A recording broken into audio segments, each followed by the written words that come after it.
Princess Zara pressed her face against the cold metal of the observation deck, watching the stars blur past as her father's flagship traveled through hyperspace.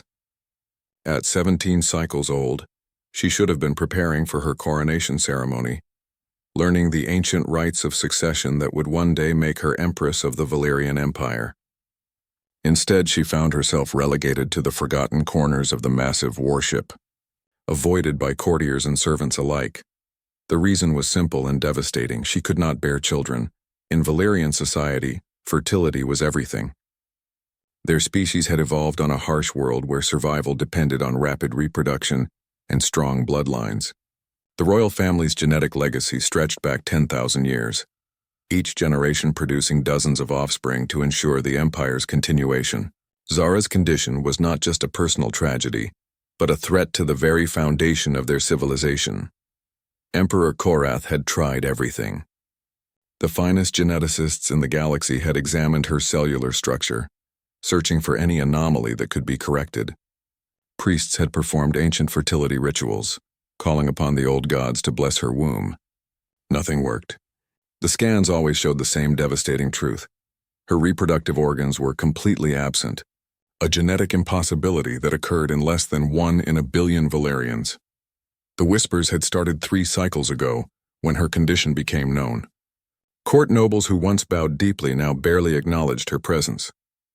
Marriage proposals that had flooded the royal chambers suddenly ceased. Even her own siblings began to distance themselves, knowing that association with the cursed princess could damage their own standing. Zara remembered the day everything changed. She had been in the throne room, standing beside her father as he received reports from various military commanders. General Vex, her father's most trusted advisor, had been speaking about population growth in the outer colonies when his eyes fell upon her.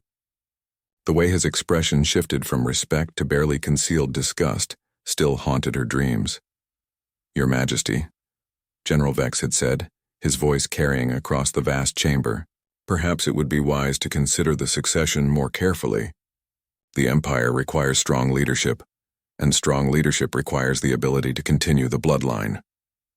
The words had cut through Zara like a plasma blade. Her father's face had hardened, but he said nothing. In that moment, she realized that even Emperor Korath was beginning to see her as a liability rather than his beloved daughter. The political pressure mounted daily. Noble houses that had supported her claim to the throne began backing her younger brother, Prince Thane. Military commanders questioned whether troops would follow an infertile empress into battle. Religious leaders spoke of divine displeasure and the need for a pure bloodline to lead the faithful. Zara's mother, Empress Lyanna, tried to shield her from the worst of the criticism, but even she seemed to be losing hope. Late at night, Zara could hear her parents arguing through the palace walls. Her mother's voice would rise in defense, insisting that fertility was not the only measure of leadership. Her father's responses grew shorter and colder with each passing day. The breaking point came during the Festival of Renewal, the most important celebration in Valyrian culture. Traditionally, the heir apparent would perform the blessing of future generations, a ceremony where they would vow to fill the empire with strong offspring. When the high priest called for Princess Zara to step forward, the throne room fell into uncomfortable silence. She walked slowly to the ceremonial altar, her ornate robes rustling in the quiet space. Thousands of nobles, military officers, and religious officials watched as she knelt before the ancient fertility stones. The high priest's voice trembled as he began the incantation, asking the gods to bless her womb with abundant life. The irony was not lost on anyone present. Here was the empire's heir, participating in a fertility blessing while being completely incapable of reproduction. Some nobles began to shift uncomfortably. Others whispered behind jeweled fans. A few bold ones even walked out of the ceremony entirely. When Zara rose from the altar, her father's face was a mask of barely controlled emotion. She could see the conflict raging behind his eyes, love for his daughter warring with duty to his empire. That night, for the first time in her life, Emperor Korath did not visit her chambers to wish her good night. The final humiliation came 3 days later.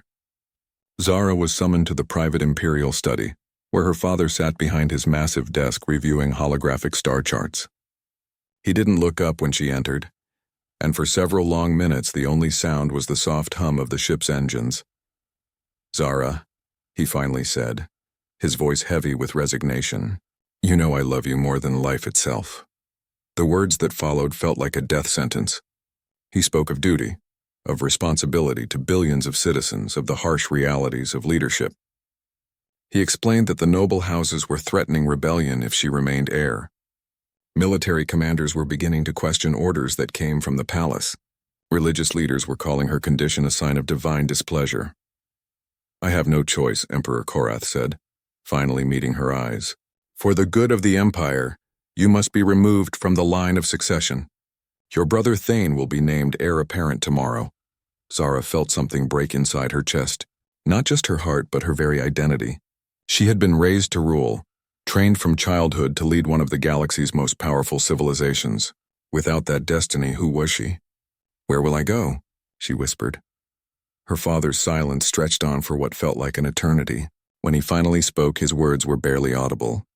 "You will serve the Empire in other ways, perhaps as an ambassador to one of the frontier worlds, somewhere you can be useful without complications." The message was clear. She was being exiled, sent away where her shameful condition couldn't embarrass the royal family or threaten the stability of the throne. Zara bowed deeply, not trusting her voice to remain steady, and left the study without another word. Now, 3 days later, she found herself aboard this warship, traveling to the remote Terran system where she would serve as a minor diplomatic attaché. It was a position with no real power, no influence, and no future. She was 27 years old and already forgotten by her own people. As the ship dropped out of hyperspace, Zara caught her first glimpse of the blue-green world that would become her prison. Earth hung in the void like a jewel, beautiful and alien. She had studied human culture during her diplomatic training, but knowing facts and facing reality were entirely different things. The humans, she had learned, were a strange species. They valued things that made no sense to Valyrian minds: individual achievement over bloodline purity, emotional bonds over genetic compatibility, personal choice over duty to the collective. They were also one of the few species in the galaxy that didn't seem to care about her condition. Perhaps, Zara thought as she watched Earth grow larger in the viewport, that was exactly what she needed. General Marcus Chen stood in the arrivals bay of Luna Station, watching as the massive Valyrian diplomatic vessel docked with practiced precision. At 52 years old, he had seen enough alien dignitaries come and go to know when someone was being sent away, rather than sent on important business. The princess arriving today definitely fell into the former category. His aide, Lieutenant Sarah Kim, handed him a datapad containing the official briefing. "Princess Zara Veltar, daughter of Emperor Korath, assigned to Earth as cultural liaison," she read aloud. "Age 27. No previous diplomatic experience, no military service record." Marcus frowned at the sparse information. In his experience, when alien royalty got dumped on Earth with such thin credentials, there was usually a story behind it. The Valyrians were particularly obsessed with bloodlines and genetic purity, so for them to send an imperial princess to what they considered a backwater world meant something had gone seriously wrong. "Any indication of why she's really here?" he asked. Lieutenant Kim shook her head. "The official diplomatic channels are saying it's to strengthen cultural bonds between our species, but intelligence suggests she's been removed from the line of succession. No details on why." The docking clamps engaged with a metallic thud, and Marcus straightened his dress uniform. As the military liaison for alien diplomatic missions, it was his job to ensure smooth integration and prevent any incidents that might damage Earth's carefully maintained neutrality in galactic politics. The fact that he was a single father raising 2 children while managing one of the most sensitive positions in human government was just another challenge he had learned to handle. The airlock hissed open, and a small contingent of Valyrian guards emerged first. They were impressive specimens, standing nearly 8 feet tall with the characteristic bronze skin and elaborate tattoos that marked their warrior caste. Behind them came a figure that made Marcus do a double take. Princess Zara was nothing like he had expected. Most Valyrian royalty he had encountered were imposing figures who commanded attention through sheer presence. This young woman seemed to be trying to disappear into her own shadow. She was tall by human standards, but small for a Valyrian, with the typical bronze complexion but lacking the confident bearing that usually marked their nobles. What struck him most was her eyes. They held a depth of sadness that reminded him painfully of his own children during the worst days after their mother's death. This was someone who had lost everything that mattered to them. The formal introduction ceremony proceeded according to protocol. Princess Zara spoke the traditional diplomatic phrases in accented but fluent English, welcoming the opportunity to serve as a bridge between their peoples. Her voice was steady, professional, and completely devoid of emotion. Marcus had heard similar speeches from dozens of exiled nobles over the years. After the official ceremony concluded, Marcus found himself walking beside the princess as they made their way to the transport shuttle. Her Valyrian guards had remained on the ship, another unusual detail that suggested this was more exile than assignment. "Your Highness," Marcus said carefully, "I've arranged quarters for you in the diplomatic district of New Geneva. It's quite comfortable, and you'll have access to all the cultural resources you might need for your work." "Thank you, General Chen," she replied, her tone polite but distant. "I'm sure it will be adequate." The word adequate carried a weight of resignation that made Marcus's chest tighten. He had used similar words himself during the darkest period of his life, when everything felt like just going through the motions. During the shuttle ride to Earth, Marcus found himself studying the young princess more carefully. She spent most of the journey staring out the viewport, watching the blue-green world grow larger beneath them. There was something about her posture, the way she held herself apart from everyone else, that spoke of someone who had become accustomed to isolation. "Is this your first time visiting Earth?" Marcus asked, trying to break the uncomfortable silence. "Yes," Zara replied without turning from the window. "I've studied your culture extensively, but this is my first direct contact with your people." "What did you think of your studies? Find anything particularly interesting about humans?" For the first time since her arrival, Princess Zara turned to look at him directly.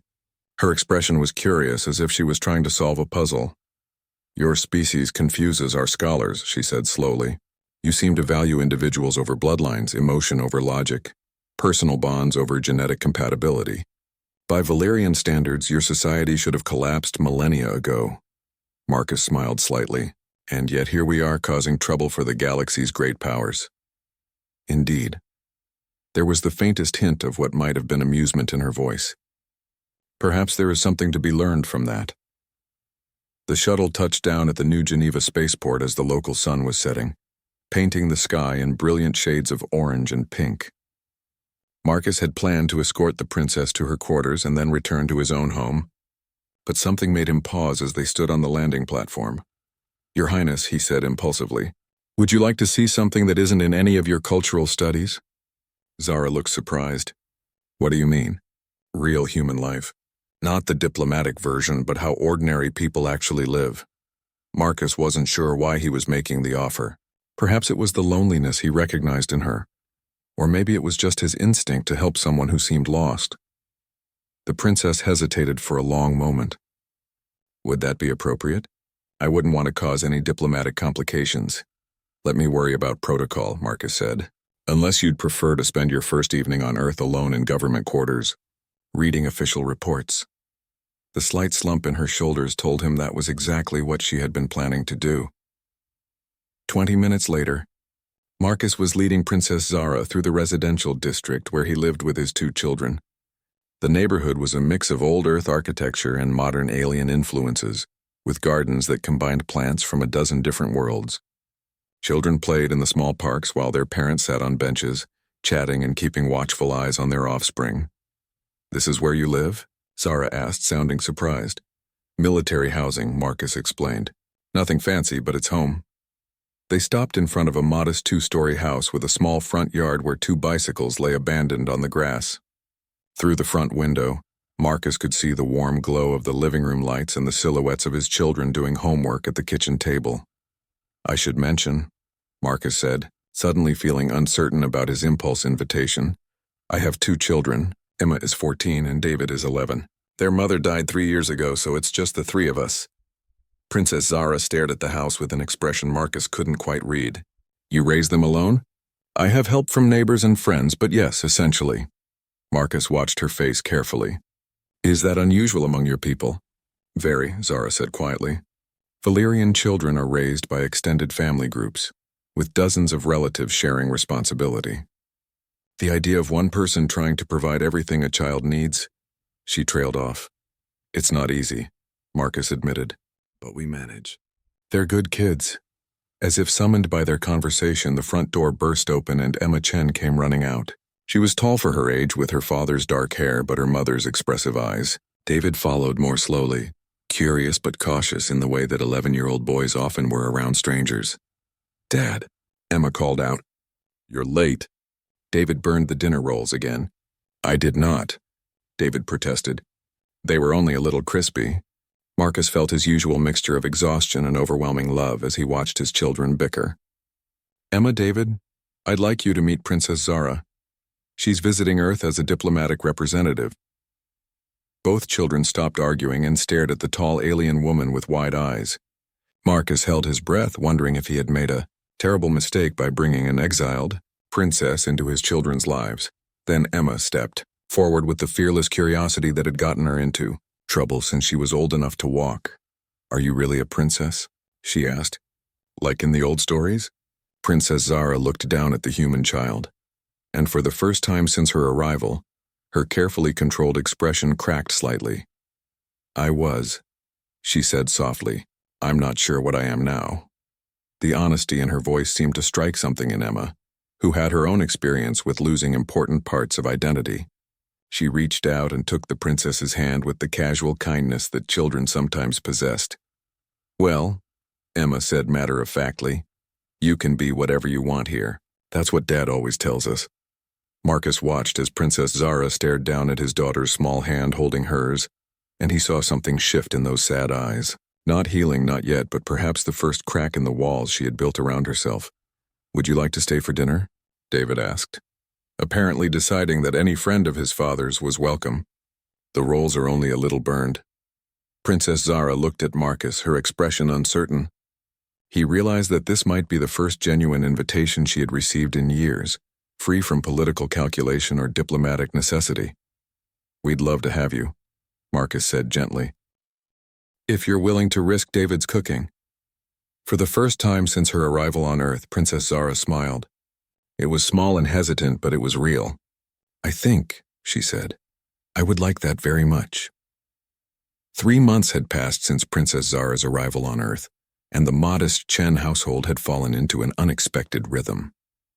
What began as a single dinner invitation had somehow evolved into regular visits, then study sessions, and eventually into something that felt dangerously close to family dinners several times a week.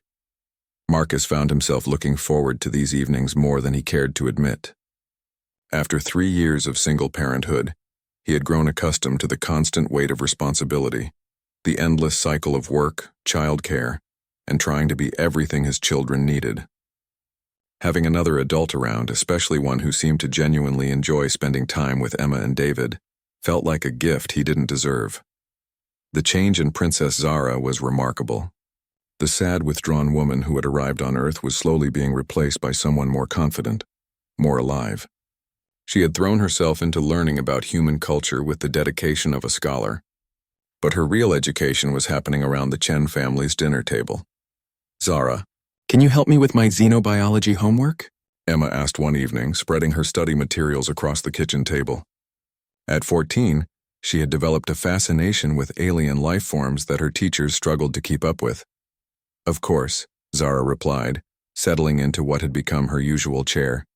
"What specifically are you studying?" "Reproductive strategies across different species," Emma said, then paused as she realized what she had asked. "Oh, sorry, I forgot that might be—" "It's all right," Zara said gently, though Marcus noticed the slight tension in her shoulders. "What do you want to know?" Emma launched into a series of questions about how different alien species approached reproduction and child-rearing. Zara answered each one with scientific precision, but Marcus could see the careful way she avoided any personal commentary. It was one of the few topics that still caused her visible discomfort. David, meanwhile, had appointed himself as Zara's guide to human childhood experiences. He insisted on teaching her to ride a bicycle, play video games, and appreciate what he considered the finest aspects of Earth cuisine, pizza and ice cream. His 11-year-old logic had decided that if Zara was going to understand humans, she needed to experience being a kid first. "You never had pets growing up?" David asked one Saturday afternoon as they watched the neighbor's cat stalk through their garden. Valerians don't keep animals for companionship, Zara explained. We believe it's beneath the dignity of a sentient species to form emotional bonds with lesser creatures. David looked horrified. But cats are awesome, and dogs are the best friends you can have. Your culture is very different from mine, Zara said diplomatically. Our culture is better, David declared with the absolute certainty that only children possessed. Right, Dad? Marcus, who had been reading reports on his tablet while enjoying the rare, peaceful afternoon, looked up to find both his son and Zara watching him expectantly. Every culture has its strengths, he said carefully. But I have to admit, I can't imagine life without pets, or without friends who happen to be different species. The comment was casual, but Marcus saw Zara's expression shift slightly. Over the past few months, he had become skilled at reading her subtle reactions. This look was one he had seen before, usually when someone mentioned friendship or belonging. That evening, after the children had gone to bed, Marcus found Zara sitting on the back porch, staring up at the stars.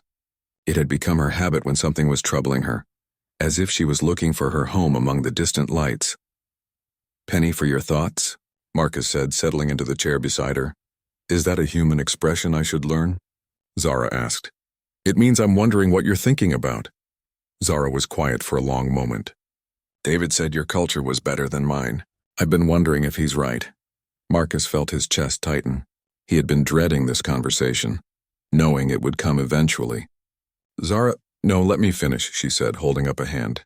"For my entire life I was taught that Valerian society was the pinnacle of galactic civilization, our genetic purity, our social order, our dedication to the continuation of strong bloodlines. It was presented as scientific fact, not opinion."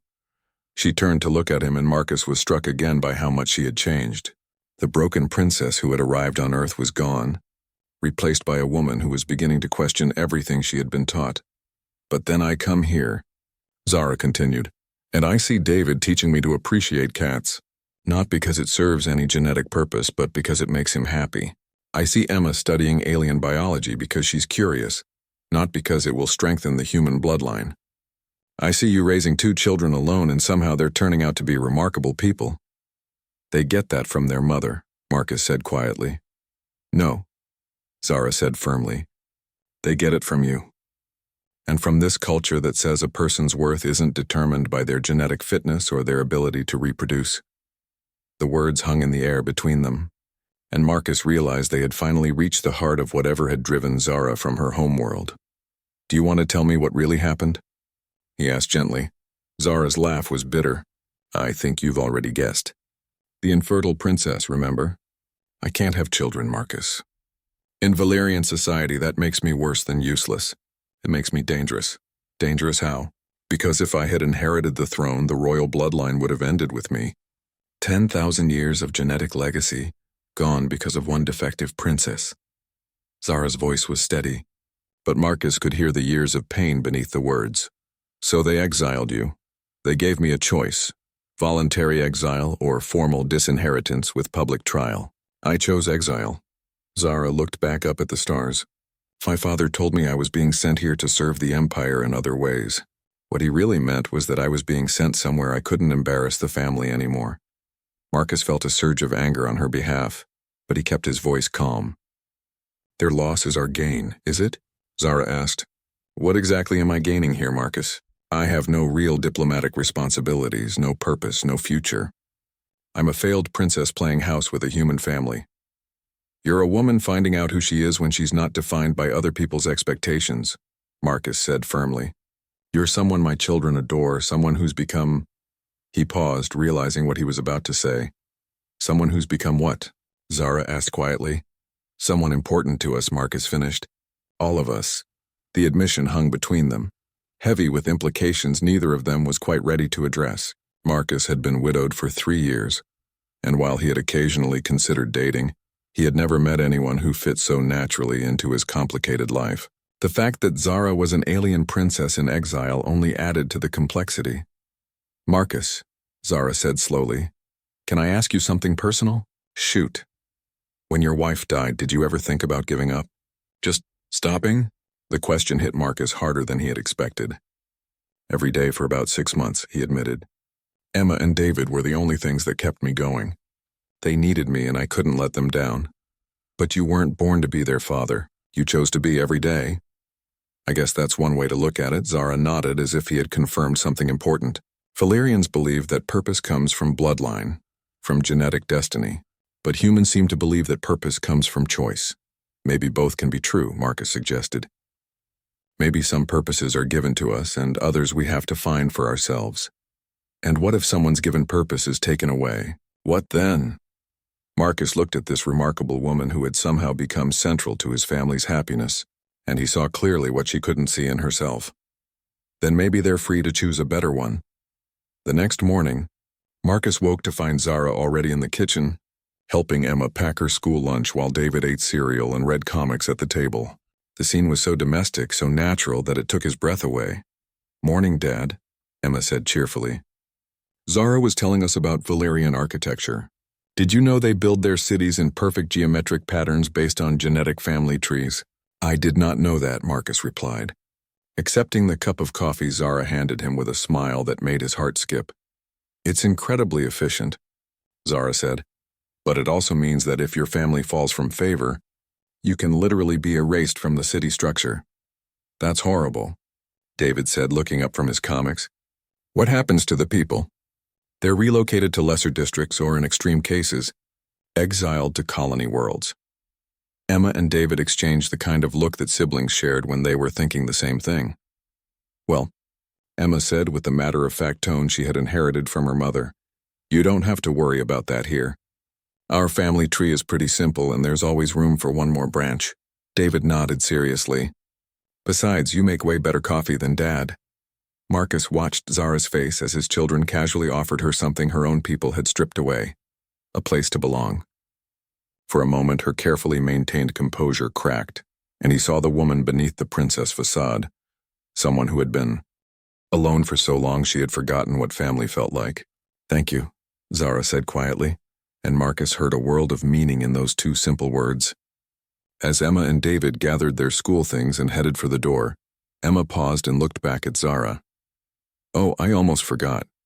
There's a school cultural fair next week, and I'm supposed to bring someone to talk about alien perspectives on human society. Would you want to come? I'm not sure I'm qualified to represent alien perspectives, Zara said uncertainly. You're the most qualified person I know, Emma replied with teenage logic. Plus, you're family now, so you don't really have a choice. After the children left for school, Marcus and Zara sat in comfortable silence, drinking coffee and reading the morning news feeds. It was a routine they had fallen into over the past month, a small pocket of peace before the day's responsibilities began. Marcus, Zara said eventually, Emma called me family. She did. Is that how you see me? As family? Marcus set down his tablet and looked at her directly. Zara, I see you as someone who's made our lives immeasurably better. Someone who's helped my children grow and learn and become more than they were before. Someone who's... He paused, searching for the right words. Someone who's what? Someone I can't imagine our lives without anymore. Zara smiled, and this time it reached her eyes completely. Then perhaps Emma is right. Perhaps I am family now. As Marcus watched her face light up with genuine happiness, he realized that somewhere along the way, the broken princess had become something much more important. She had become home. The message arrived on a Tuesday morning, delivered through official diplomatic channels with the formal seals of the Valyrian Empire. Marcus found Zara in the garden behind their house, teaching David how to identify different earth plants for his science project. She had been living with them for 8 months now, and watching her discover the simple joys of domestic life never failed to warm his heart. Zara, Marcus called softly, holding the diplomatic pouch. You have a message from home. The change in her demeanor was immediate. The relaxed, happy woman who had been laughing at David's attempts to pronounce chrysanthemum vanished, replaced by the guarded princess he remembered from her first days on Earth. She took the message with hands that trembled slightly, though she tried to hide it. Should I open it now? She asked, staring at the familiar imperial seal. That's up to you, Marcus said gently. David and I can give you some privacy if you need it. No, Zara said quickly. Please stay, I might need you here. David, sensing the sudden tension, moved closer to his father. At 12 years old, he had developed a protective instinct toward Zara that reminded Marcus of his own feelings. Zara broke the seal with careful precision and unfolded the message. Marcus watched her eyes move across the text, saw her face go pale, then flush with what looked like anger. "What is it?" David asked, unable to contain his curiosity. Zara lowered the message, her jaw tight. "My brother Thane is getting married. The ceremony will take place in 3 months and my presence is requested." "That's good news, isn't it?" David said uncertainly. "You get to go home and see your family." Marcus caught the bitter laugh Zara tried to suppress. "It's not good news, David. This isn't an invitation to a family celebration. It's a summons to a political theater." She handed the message to Marcus, who read it quickly. The formal language was diplomatic, but the underlying message was clear. Princess Zara was expected to attend her brother's wedding and publicly endorse his claim to the throne. Her presence would serve as a symbol that the royal family was united, that there were no bitter feelings about the succession. "They want you to legitimize his rule," Marcus said. "Exactly. I'm supposed to smile and bow and play the grateful sister who's happy to see her brother take the throne that should have been hers." Zara's voice was steady, but Marcus could see the old pain surfacing.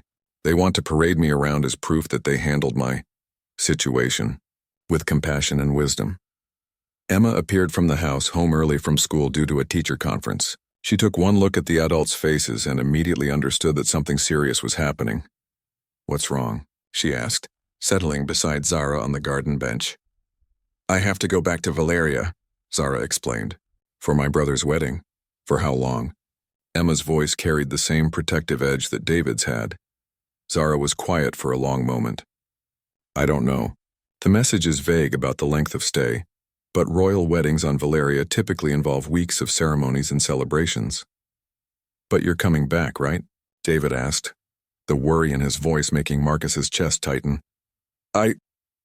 Zara started, then stopped. Marcus realized she was grappling with a question that had deeper implications than just travel plans. "Zara," Marcus said carefully, "do you want to go?" The question seemed to surprise her. Want doesn't really factor into imperial summons. "I'm not asking about duty or politics. I'm asking what you want." Zara stared at the message in her hands, and Marcus could see her struggling with concepts that were still foreign to her Valerian upbringing. The idea that personal desire might be more important than family obligation was something she was still learning to accept. "If I don't go," she said slowly, "it will be seen as a final rejection of my family and my heritage. They'll probably declare me officially dead to the royal line." "And if you do go?" Emma asked. "If I go," Zara's voice trailed off. "If I go, I'm afraid I won't be strong enough to come back." The admission hung in the air, and Marcus felt something cold settle in his stomach.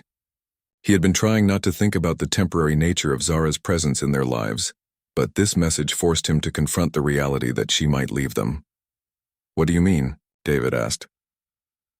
Zara looked at the 3 humans who had become her family, and Marcus saw her struggling to explain something that was clearly painful. "When I left Valeria, I was broken," she said. "I had lost everything that defined me, everything that gave my life meaning. I was angry and hurt and convinced that I was worthless." "You're not worthless," David said fiercely. "I know that now," Zara smiled at him. "You taught me that. All of you did. But going back there, seeing all those people who made me feel like a failure, participating in ceremonies that celebrate everything I can never have, I'm afraid it will undo all the healing I've done here." Marcus understood. He had felt something similar after his wife's death, when well-meaning friends would invite him to couples events or family gatherings. Being surrounded by reminders of what he had lost had been almost unbearable in those early days. "So don't go," Emma said with teenage directness. "Tell them you're busy. Tell them you have a life here." "It's not that simple," Zara replied. "There are political implications. Earth's relationship with the Valerian Empire could be affected if I openly defy a royal summons." Marcus felt a familiar weight settling on his shoulders, the burden of responsibility that had defined most of his adult life. As much as he wanted to tell Zara to stay, he couldn't ignore the potential consequences for humanity's diplomatic standing. "What if you didn't go alone?" Emma asked suddenly. "What do you mean?" Zara looked confused. "What if Dad went with you, as like a diplomatic escort or something?" Marcus felt his eyebrows rise. "Emma, I don't think..." No, wait, David interrupted, warming to his sister's idea. That could work. Dad's a general, right? And Zara's a princess doing diplomatic stuff on Earth. It makes sense that he would accompany her for official events. Zara stared at the children, then at Marcus. Would you consider something like that? The question hit Marcus harder than he had expected. The idea of traveling to an alien world, of walking into the political intrigue of an imperial court, should have been daunting. But the thought of Zara facing her family's rejection alone was worse. I'd have to check with my superiors, he said slowly. But if it's officially framed as protecting Earth's diplomatic interest, really? Zara's voice carried a hope that made his decision easy. Really? Besides, Marcus added with a slight smile, someone needs to make sure they treat you with the respect you deserve. Emma grinned. And if they don't, Dad can use his scary general voice on them. I do not have a scary general voice, Marcus protested. You totally do, David laughed. Remember when that diplomat tried to shortchange the trade negotiations last year? You used the voice and he practically wet himself. Despite the seriousness of the situation, Zara found herself laughing at the image. I would like to see that. Over the following weeks, Marcus worked with the diplomatic corps to arrange official escort status for Zara's return to Valeria. The process involved more paperwork and political maneuvering than he cared for, but eventually the arrangements were approved. He would accompany Princess Zara as Earth's military attaché, ensuring that human interests were represented at the royal wedding. The night before their departure, the four of them sat together on the back porch, watching the stars emerge in the darkening sky. Emma and David had been unusually quiet all day, processing the reality that their extended family was about to be separated. How long will you be gone? Emma asked for the third time that day. 2 weeks, maybe 3, Marcus replied. It depends on how the ceremonies unfold. And you promise you're coming back? David's voice was smaller than usual. Zara reached over and took his hand. David, I promise you that this house, this family is my home now. Nothing that happens on Valeria will change that. But what if they try to make you stay? Emma pressed. What if they don't let you leave? Marcus saw Zara exchange a look with him over the children's heads. They had discussed this possibility, though neither wanted to voice it in front of Emma and David. Then your father will remind them that I'm under the protection of the Earth government, Zara said. And if that doesn't work, he'll use his scary general voice. The joke earned weak smiles from both children, but Marcus could see they weren't entirely convinced. He couldn't blame them. After losing their mother, the idea of losing Zara too was probably terrifying. Hey, Marcus said, pulling both children closer. Remember what I told you after Mom died? That love doesn't disappear when people go away? Emma and David nodded solemnly. Well, that works both ways. Zara's love for you, for all of us, isn't going to disappear just because she goes back to Valeria for a few weeks. And our love for her will bring her home. Promise? David whispered. Marcus looked at Zara, who was watching his children with an expression of fierce protectiveness that reminded him why he had fallen in love with her. I promise, he said, and meant it with every fiber of his being. The next morning, as they prepared to board the transport that would take them to the diplomatic vessel, Emma suddenly hugged Zara tightly. Don't let them make you feel bad about yourself again, she whispered fiercely. Remember who you really are. And what's that? Zara asked gently.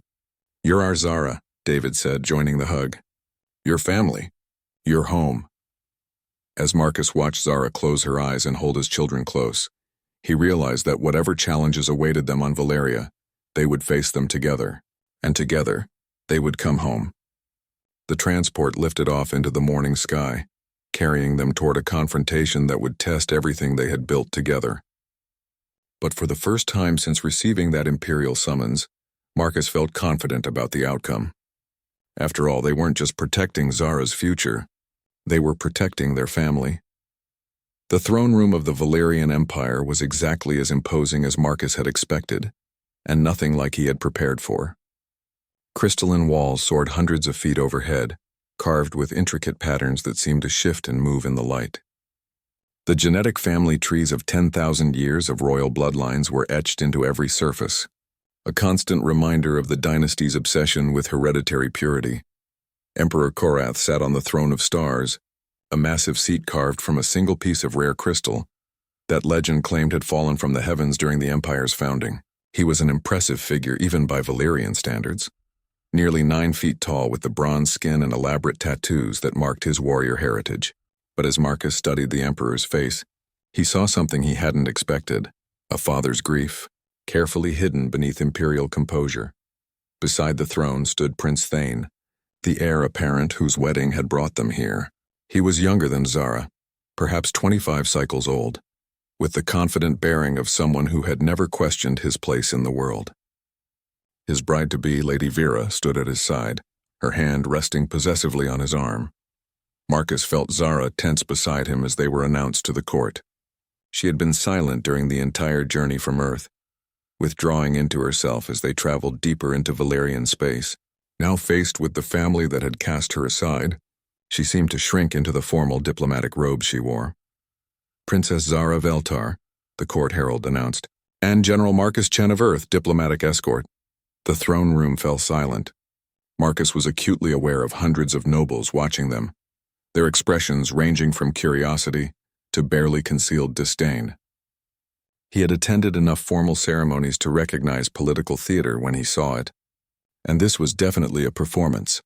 Emperor Korath rose from his throne, and for a moment Marcus thought he saw the imperial mask slip. The man looking at Zara wasn't an emperor evaluating a diplomatic asset. He was a father seeing his daughter for the first time in nearly a year. "Daughter," Korath said, his voice carrying across the vast chamber, "you honor us with your presence." Zara stepped forward and performed the traditional bow of respect, deeper than necessary, and held longer than protocol required. Marcus recognized it as the gesture of someone trying to prove their loyalty, and it made his chest tight with anger on her behalf. "Your Imperial Majesty," Zara replied, her voice steady but empty of warmth, "I thank you for the privilege of attending Prince Thane's wedding." "Indeed," Prince Thane interjected, stepping down from the platform. "Sister, you look, well." The word carried subtle emphasis, and Marcus caught the implication. Zara looked healthy, confident, happy, all things that suggested her exile hadn't broken her as thoroughly as some might have hoped. "Earth has been a valuable learning experience," Zara replied diplomatically, and General Chen, Emperor Korath, turned his attention to Marcus. "Earth sends one of its finest military leaders to escort our daughter. We are honored by your presence." Marcus stepped forward and gave a respectful bow. "Your Majesty, Princess Zara has been an exemplary representative of your empire. Earth is grateful for the opportunity to strengthen our diplomatic ties." It was carefully neutral language that said nothing while implying everything. Marcus had spent years in diplomatic circles and knew how to navigate these waters. But he also knew that every word would be analyzed for hidden meanings. "Come," Emperor Korath said, gesturing toward a side chamber. "We should speak privately before the evening's festivities begin." The private audience chamber was smaller but no less impressive, with walls covered in star charts that showed the full extent of the Valyrian Empire. Marcus noted that Earth appeared as a tiny dot on the edge of explored space, a reminder of humanity's relatively minor status in galactic politics. "Zara," Emperor Korath began once the doors closed, "you seem to have thrived during your time on Earth." "I have found my assignment fulfilling," Zara replied carefully. "Have you?" Prince Thane asked, settling into a chair with casual arrogance. "What exactly do you do there? The reports we receive are rather vague." Marcus saw Zara's jaw tighten slightly. "I serve as a cultural liaison, helping to bridge understanding between our species." "Cultural liaison," Lady Vera repeated, speaking for the first time. Her tone suggested she found the title amusing. "How quaint." "Lady Vera," Marcus said smoothly, "perhaps you're not familiar with the complexities of interspecies diplomacy. Princess Zara's work has been instrumental in preventing several potential misunderstandings that could have damaged relations between our governments."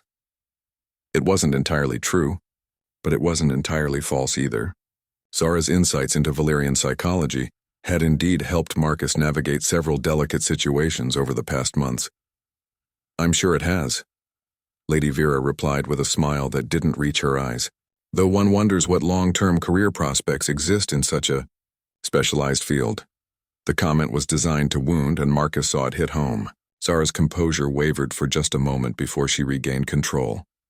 My daughter has always been dedicated to serving the Empire in whatever capacity she can, Emperor Korath said, but his tone was weary rather than proud.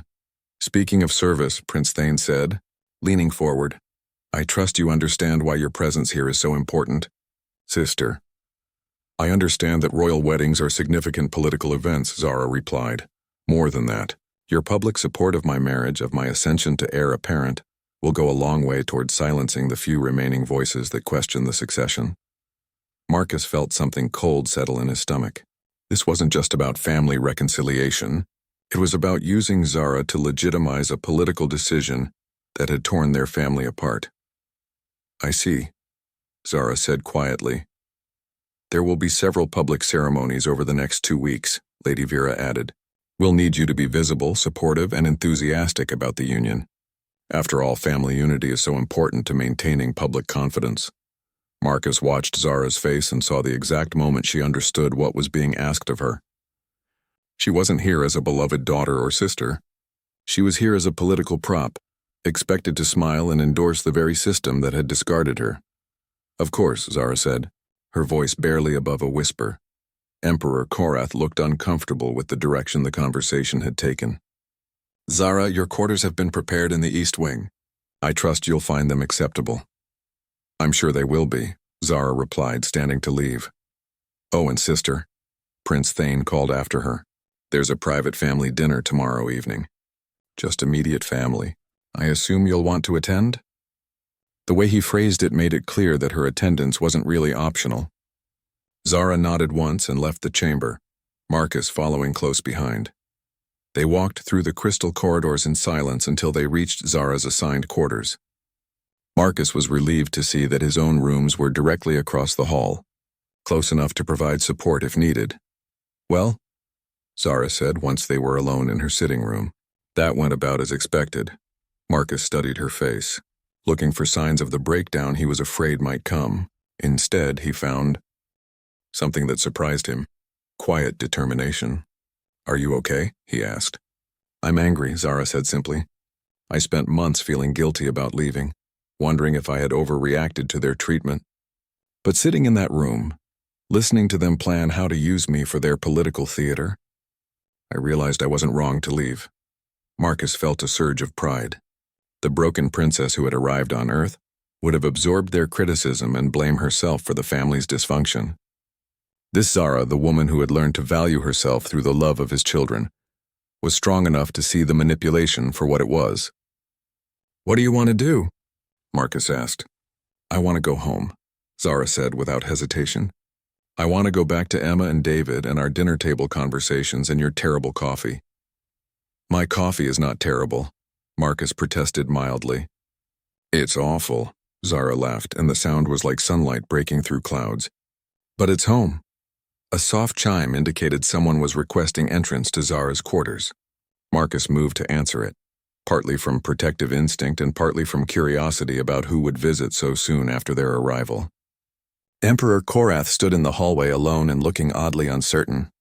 Without his imperial robes and the trappings of the throne room, he seemed smaller, more human somehow. Your Majesty, Marcus said, stepping aside to allow him entry. Father, Zara said, surprise evident in her voice.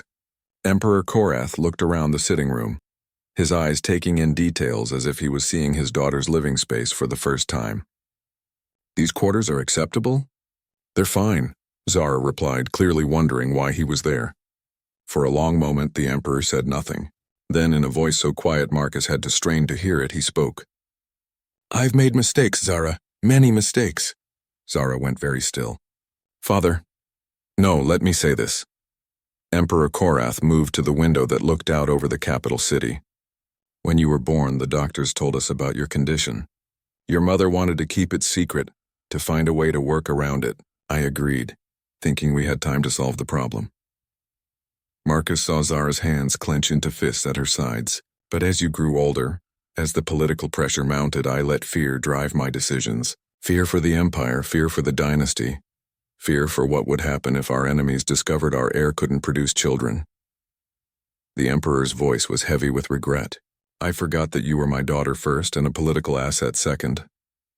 You sent me away, Zara said, her voice carefully controlled. I sent you away because I was a coward. Emperor Korath turned to face her. Because it was easier than fighting the entire political establishment for your right to rule. Because I chose the Empire over my child. The admission hung in the air between them, and Marcus realized he was witnessing something deeply private. He started to move toward the door, but Emperor Korath stopped him with a gesture. General Chen, please stay. What I have to say concerns you as well. The Emperor looked at Marcus directly. The reports I receive about my daughter's time on Earth are more detailed than she might realize. I know about your family, about the life she's built there. Marcus felt his stomach drop. Your Majesty, I know that she's found something on Earth that we never gave her here. The freedom to be valued for who she is, rather than what she can produce. Emperor Korath's eyes moved between Marcus and Zara. I also know that you care for her, and she for you. Zara's face flushed, but she didn't deny it. The question, Emperor Korath continued, is what happens now. Thane expects you to play your part in his political theater, to smile and endorse a system that cast you aside. The court expects you to eventually return to some minor diplomatic position, grateful for whatever scraps of purpose we throw your way. And what do you expect? Zara asked quietly. Emperor Korath was quiet for a long moment. When he spoke, his voice carried the weight of a father's love and an emperor's regret. I expect you to choose happiness over duty for once in your life. I expect you to go back to the family that values you and never look back. The words hit Zara like a physical blow. She stared at her father, tears beginning to form in her eyes. But the political implications... I'll handle the politics, Emperor Korath said firmly. It's the least I can do. Marcus watched as years of pain and resentment began to crack, replaced by something that might eventually become forgiveness. Zara stepped forward and embraced her father, and for a moment they were just a parent and child, rather than emperor and exiled princess. I love you, father, Zara whispered. And I love you, daughter, more than I've ever been brave enough to show. As Marcus watched the reunion, he felt a weight lifting from his own shoulders. They could go home. They could all go home, together, and build the life they had started to create. But first they had a wedding to survive. The grand ceremony hall of the Valyrian Imperial Palace had never hosted a more politically charged wedding. Thousands of guests filled the crystalline amphitheater, representing noble houses from across the galaxy. The ceremony itself was a spectacle of ancient tradition and political maneuvering, with every gesture and word carefully choreographed to reinforce Prince Thane's legitimacy as heir.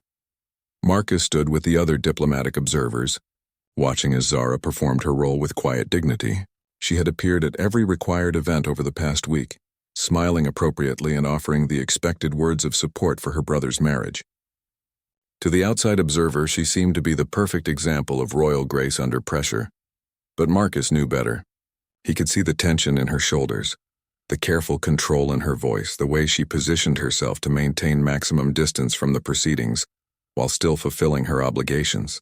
She was counting down the hours until they could leave, just as he was. The ceremony reached its climax as Prince Thane and Lady Vera exchanged the traditional vows of genetic compatibility and bloodline preservation. Marcus found himself thinking about his own wedding to Sarah, how different it had been. Their vows had been about love, partnership, and building a life together. The Valyrian ceremony felt more like a business merger than a celebration of two people choosing each other. As the newly married couple received the formal blessing of the assembled nobles, Marcus caught sight of Emperor Korath on his throne. The emperor's face was composed, but his eyes kept drifting to where Zara stood among the royal family. The private conversation from their first night had changed something between father and daughter, but it hadn't erased years of pain. The ceremony concluded with the traditional presentation of wedding gifts from allied worlds and noble houses. Each gift was announced with great ceremony, the political implications of every offering carefully noted by the assembled court. When it came time for Earth's contribution, Marcus stepped forward with a modest but symbolically significant gift, a collection of rare minerals from humanity's home system, presented as a gesture of continued diplomatic cooperation. Prince Thane accepted the gift with appropriate ceremony, but Marcus caught the slight sneer that crossed his features when he thought no one was looking. It was clear that the new heir apparent saw Earth as a minor player in galactic politics. useful for certain purposes but hardly worthy of serious consideration. The reception that followed was an exhausting display of political networking and social maneuvering. Marcus found himself engaged in dozens of conversations with various alien dignitaries, each trying to gauge Earth's position on various issues while he worked to maintain humanity's carefully neutral stance. Throughout it all, he kept one eye on Zara, who was performing her own social obligations with practiced ease. She moved through the crowd like the diplomat she had trained to be, engaging in pleasant conversations while revealing nothing of substance. But Marcus could see the cost of the performance in the set of her shoulders and the careful way she controlled her breathing. It was during the formal dinner that the evening took an unexpected turn. Prince Thane, emboldened by wine and the success of his wedding, decided to make an impromptu speech about family unity and the strength of the royal bloodline. "My dear sister Zara," he said, raising his glass toward where she sat at the family table, "has shown us all the importance of accepting one's place in the greater plan. Her gracious acceptance of her circumstances and her dedication to serving the Empire in whatever capacity she can is an example to us all." The words were carefully chosen to sound complimentary, while actually being deeply insulting. Marcus felt his jaw clench as he watched Zara's face remain perfectly composed, despite the public humiliation. "Indeed," Prince Thane continued, warming to his theme. "Some might say that my sister's unique situation has actually been a blessing. Free from the burdens of continuing the bloodline, she has been able to devote herself entirely to diplomatic service. A perfect example of how every member of the royal family can contribute to the Empire's glory, regardless of their genetic limitations." The hall erupted in polite applause, but Marcus could see the cruel satisfaction in many of the noble faces. This was the real purpose of Zara's invitation. Not just to legitimize Thane's rule, but to publicly reinforce her status as a genetic failure, who should be grateful for whatever minor role she was allowed to play.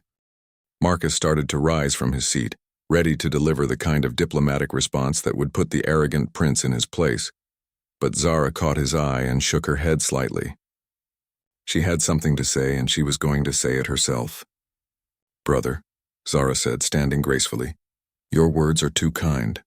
You're absolutely right that my time away from Valyria has been educational." The hall fell silent, sensing that something significant was about to happen. "I have learned many things during my diplomatic service on Earth," Zara continued, her voice carrying clearly across the vast space. "I've learned about cultures that value individuals for their contributions, rather than their genetic profiles. I've learned about families that are built on choice and love rather than bloodline and political advantage." Marcus could see Prince Thane's expression beginning to shift from satisfaction to concern. "Most importantly," Zara said, "I've learned the difference between serving an empire and serving people, between duty to a system and loyalty to those who truly care about you." The political implications of her words were becoming clear to everyone in the hall. This wasn't just a gracious response to her brother's speech.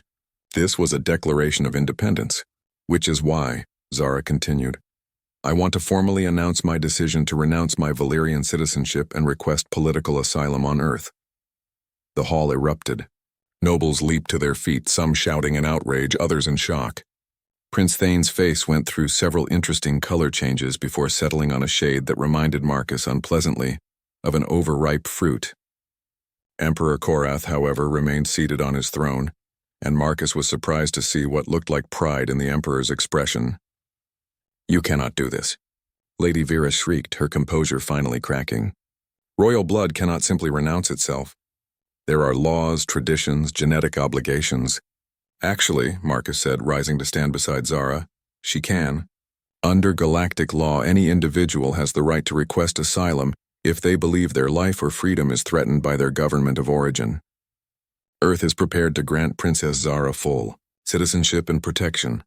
It wasn't entirely true. Marcus didn't have the authority to make such a declaration on behalf of Earth's government, but he was confident that the political apparatus would back him up once they understood the situation. Prince Thane finally found his voice. "Sister, you're overwrought. The stress of the ceremony, perhaps some wine. You don't know what you're saying." "I know exactly what I'm saying," Zara replied calmly. "I'm saying that I choose love over duty, chosen family over genetic obligation. and happiness over political convenience. She turned to address the hall directly, her voice carrying the authority of someone who had finally found her true strength.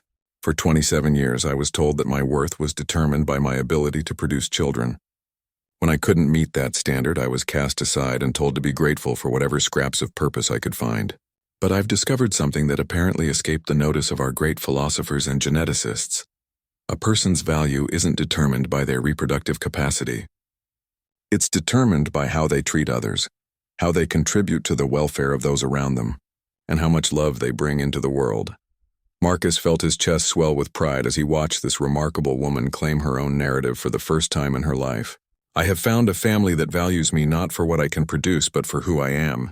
I have found children who call me family not because of shared genetics, but because of shared love. I have found a man who sees me as a partner and equal, not as a genetic failure or political liability.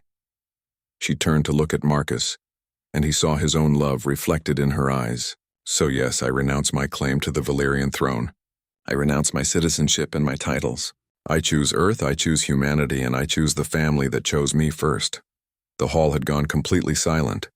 Marcus realized that everyone was waiting for Emperor Korath's response, which would determine whether this declaration was treated as a personal decision or an act of treason. The Emperor rose slowly from his throne, and for a moment Marcus worried that the private conversation they had shared meant nothing in the face of public humiliation. But when Emperor Korath spoke, his voice was filled with something Marcus hadn't expected: paternal pride. "My daughter," he said, "has always possessed the wisdom to know her own heart. If she has found happiness and purpose among the humans, then she has my blessing to pursue that path." The political implications of the Emperor's words were staggering. By publicly supporting Zara's decision, he was essentially acknowledging that the Valyrian system had failed her, and that Earth had succeeded where his empire could not. Prince Thane looked like he was about to argue, but a sharp look from his father silenced him. Lady Vera appeared to be calculating the political ramifications and finding them less than favorable. "However," Emperor Korath continued, "there is one condition." Marcus felt his stomach tighten. Here it came, the catch that would make everything complicated. "If my daughter is to become a citizen of Earth, then I believe Earth should formalize their diplomatic relationship with someone of her caliber. I hereby request that Earth consider appointing Zara as their official ambassador to the Valyrian Empire." The request was brilliant political theater. It transformed Zara's defection from a humiliation into a diplomatic coup, suggesting that Earth had gained such a valuable asset that the Emperor himself was requesting her services. Marcus looked at Zara, who seemed as surprised by her father's proposal as everyone else. But he could see her beginning to understand the implications. Instead of being cast aside as a failed princess, she would become Earth's representative to one of the galaxy's most powerful civilizations. It was a position with real authority, real purpose, and the respect that had been denied to her for so long. "I think," Marcus said carefully, "that Earth would be honored to consider such an appointment." 3 weeks later, Marcus stood in the backyard of their home on Earth, watching as Zara taught Emma and David how to prepare traditional Valyrian cuisine for dinner. The scene was so domestic, so perfectly normal, that it was hard to believe the drama they had left behind on the Imperial world. The official paperwork had been completed with surprising efficiency. Earth's government, recognizing the diplomatic value of having a former Valyrian princess as their ambassador, had fast-tracked Zara's citizenship and confirmed her appointment.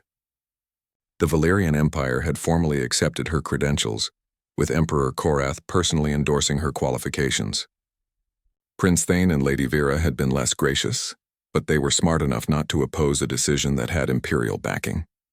The political establishment had quickly adapted to the new reality, and Zara's defection was already being reframed as a clever diplomatic maneuver that strengthened Valyrian-Earth relations. "Dad," Emma called from the kitchen, "Zara says Valyrian cooking requires precise timing. Can you set the table for exactly 6:30? 6:30 it is," Marcus replied, smiling at the casual way his daughter had integrated Zara's cultural knowledge into their family routines. David appeared at his elbow, grinning with the satisfaction of a 12-year-old who had been proven right about something important. "I told you she'd come back," he said smugly. "Yes, you did," Marcus agreed. Very wise of you. Plus, now she's like an official ambassador and stuff. That's even cooler than being a princess, Marcus had to agree. Watching Zara embrace her new role with enthusiasm and competence had been one of the most satisfying experiences of his life. She had found purpose not in genetic destiny or royal obligation, but in building bridges between worlds and protecting the interests of the family she had chosen. That evening, as they sat around the dinner table sharing stories about their respective days, Marcus realized that they had accomplished something remarkable. They had taken a broken princess and a grieving family and built something new, something stronger than the sum of its parts. "So," Zara said, reaching for David's hand with the casual affection that had become second nature. "Emma's science fair is next week. David has his first soccer game on Saturday, and I have a diplomatic conference with the Andromedan Trade Council on Tuesday." "Just another typical week for the Chen family," Marcus laughed. "The Chen Veltar family," Emma corrected. "Zara's officially part of the family tree now." Marcus looked around the table at his expanded family, his brilliant, fearless daughter, his kind, intuitive son, and the remarkable woman who had taught them all that love was stronger than genetics, choice more powerful than destiny. "The Chen Veltar family," he agreed.